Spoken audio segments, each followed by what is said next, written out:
So what is toilet anxiety? Well, it's this fear, overwhelming fear of needing the bathroom and not being able to get to one in time.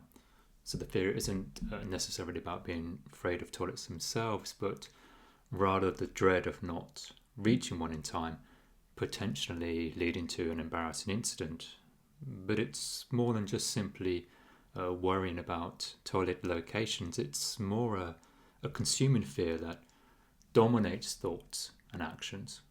In fact, this anxiety can begin long before the need to use the toilet arises, and sometimes weeks prior to an event.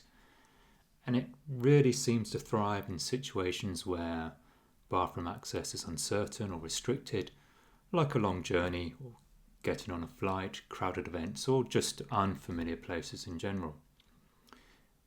It can lead to various types of avoidance behaviour where people might restrict their fluid intake or what they eat the night before, or even just avoiding certain triggering situations altogether.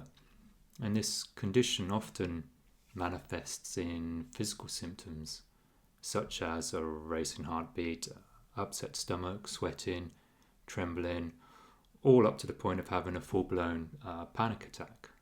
All of this reflecting the body's current sympathetic nervous system state.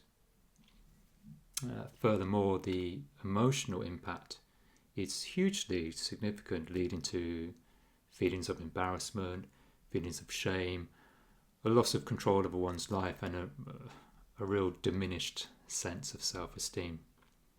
In addition, family and friends might not understand what's going on, and that can create a lot of guilt, a lot of isolation on both sides, and it's a tough situation for everyone involved. And from what I've observed, several factors contribute to the development of this anxiety. Perhaps past experience, an embarrassing incident during childhood can create lasting anxiety. However, even a near miss or witnessing someone else's mishap can be enough to trigger the fear. And then there are underlying health conditions, for example, IBS, an overactive bladder, or incontinence, which make toilet needs unpredictable, further fueling the anxiety. And then there are social anxieties, general fear of embarrassment, the dread of being judged or humiliated in public. All these things can significantly amplify the fear. There's also learned behaviour. Witnessing a parent or a sibling exhibit anxiety around toilet use can lead to the adoption of similar fears. So toilet anxiety, it's significantly impacting quality of life, meaning people miss out on experiences, limiting their professional life, their social interactions, and they in effect become a prisoner, trapped by their own fear. Now, as mentioned before, individuals with toilet anxiety are often exhibiting avoidance behaviour and relying on different coping mechanisms that are not really helping and potentially making things worse over time. Coping mechanisms can include things such as planning ahead by checking online for restroom facilities, taking Imodium, breathing techniques, carrying a change of clothing, CBT techniques, exposure therapy, trying to push through the fear, and prescribed medication. Now, these coping mechanisms are only addressing the symptoms and not the underlying cause. And the underlying cause is often it's buried deep in the subconscious. You see, it's not as if someone wakes up one morning and decides to be super anxious about going to the bathroom. It's got to be deeper than that. And it's really connected to the subconscious. That part of the brain that's always working in the background, keeping us safe, even if it sometimes gets things a little messed up.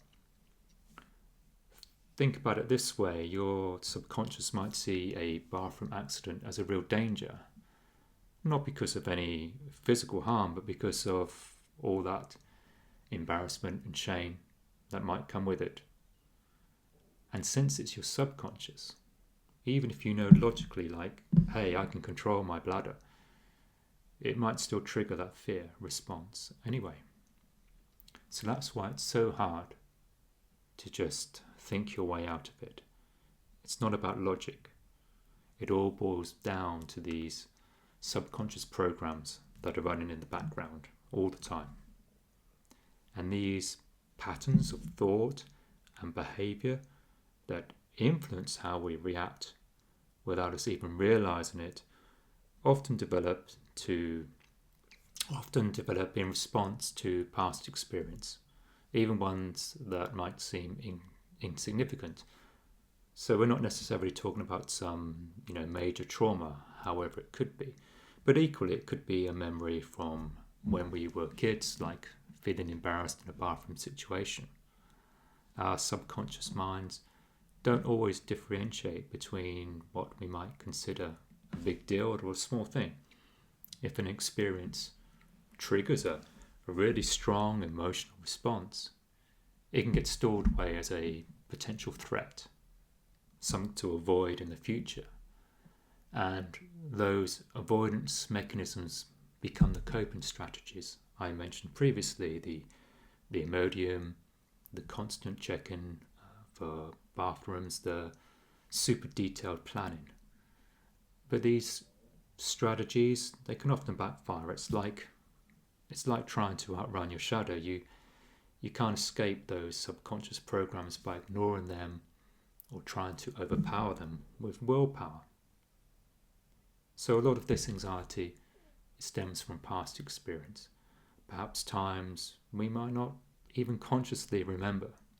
You're a kid and maybe you had an accident in public, or somebody made fun of you, or you felt super rushed in a bathroom situation. The subconscious can take that experience and be like, okay, this is a threat. We need to avoid this in the future. And that kind of thing can really stick with you. Absolutely. So to overcome this, we need, in a sense, to rewrite the script that our subconscious mind has been following for years, maybe even decades. It's about creating a new narrative, one where you're in control, where you have faith in your body, and where you know you can handle whatever comes up. And a big part of how I enable my clients to do this is by helping them let go of the emotional charge that's attached to those old memories. Emotions are powerful, especially fear. And fear can keep us stuck in those negative thought loops. But by releasing the emotional energy that's connected to those past experiences, we break free from their hold on us. And we can start to see things from a more balanced, a more rational perspective again. So overcoming toilet anxiety isn't about becoming fearless. It's about developing a sense of trust in your body and your ability to handle whatever comes your way. It's about getting your freedom back and living a life that's not controlled by this fear. And just imagine being able to go out with friends, travel to new places, attend social events, all without that constant anxiety holding you back. And I help people achieve that vision by working with the very core of their being, helping to rewire those automatic responses that have really been keeping them stuck. It's like giving your subconscious a much needed upgrade. It's about empowering your subconscious to work for you and not against you. And very often, the most profound changes can come from exploring the depths of our own mind. So by addressing the root cause of toilet anxiety at that subconscious level, you can break free from the grip of fear and really reclaim life again. It's about taking control of your well-being and stepping into a future where you can live authentically and fully without being held back. Because we all deserve to live a life that's filled with joy, filled with connection and freedom. Alright, so thanks for watching, take care, and I'll see you in the next video.